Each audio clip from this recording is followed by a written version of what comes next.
Dans l'épisode précédent, nous avons clarifié ce qu'est réellement l'intelligence artificielle. Une machine statistique. Pas une conscience, pas un esprit, pas une intention. Aujourd'hui, nous allons aborder un sujet plus sensible. Un mot qui inquiète, un mot qui fait peur, un mot presque psychiatrique. Les hallucinations.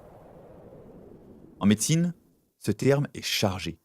Mais si nous voulons utiliser l'intelligence avec responsabilité, nous devons comprendre ses limites.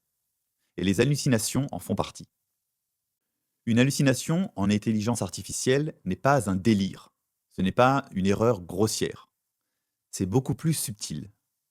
C'est une réponse cohérente, fluide, bien structurée, convaincante, mais factuellement fausse.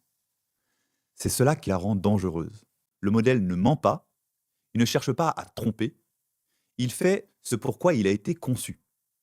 Il génère la suite, statistiquement la plus probable. Si les données sont incomplètes, ambiguës ou mal formées, il va combler les vides, et parfois, il les comble mal. Rappelons un point fondamental. Un modèle génératif ne vérifie pas une information.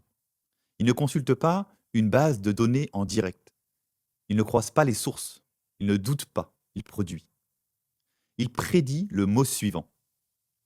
Si vous lui demandez une référence scientifique très précise, qu'il n'a pas réellement intégrée dans son entraînement, il peut produire une citation plausible, auteur crédible, titre cohérent, année réaliste, mais publication inexistante.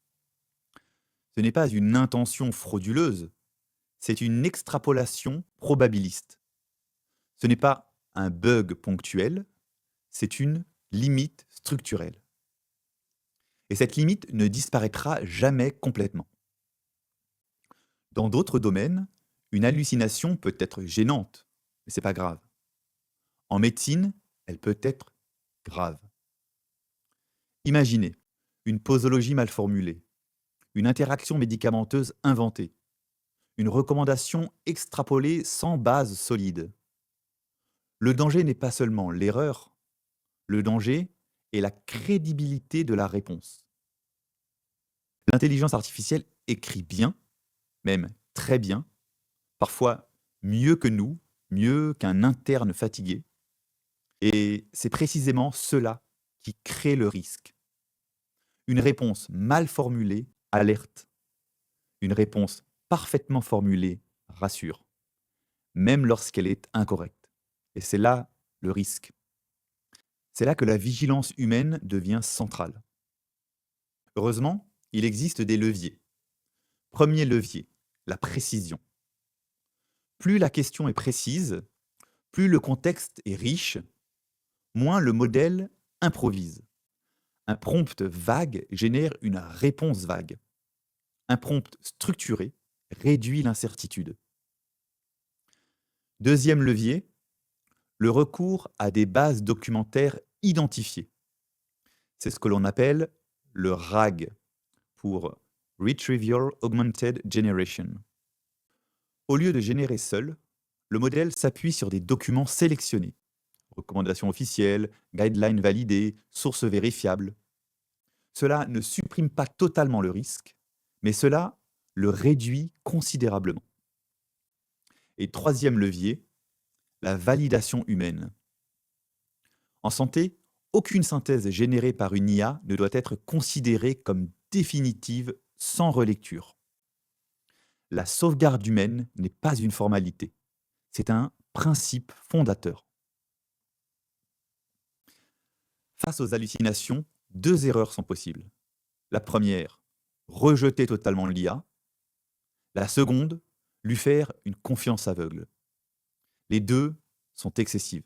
La bonne posture est celle du discernement. Utiliser l'IA comme un outil de clarification, un outil d'organisation, un outil d'aide, mais jamais comme un décideur. La décision reste toujours humaine.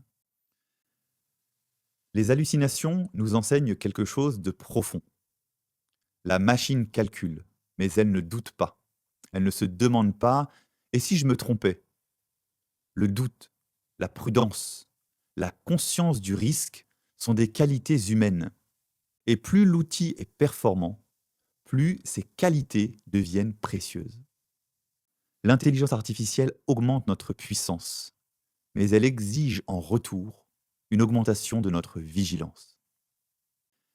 Les hallucinations ne sont pas un argument pour rejeter l'intelligence artificielle, elles sont un rappel que la technologie doit être encadrée, un rappel que la responsabilité ne peut pas être déléguée, un rappel que l'intelligence humaine reste le dernier rempart. Dans les prochains épisodes, nous parlerons du cadre juridique, des données de santé, du RGPD, de l'hébergement sécurisé, de la régulation européenne. Car comprendre les limites est la première étape pour construire un usage éthique. Il existe plusieurs intelligences, mais une seule conscience. Et protéger cette conscience exige lucidité, prudence et responsabilité. Bienvenue dans le monde des intelligences.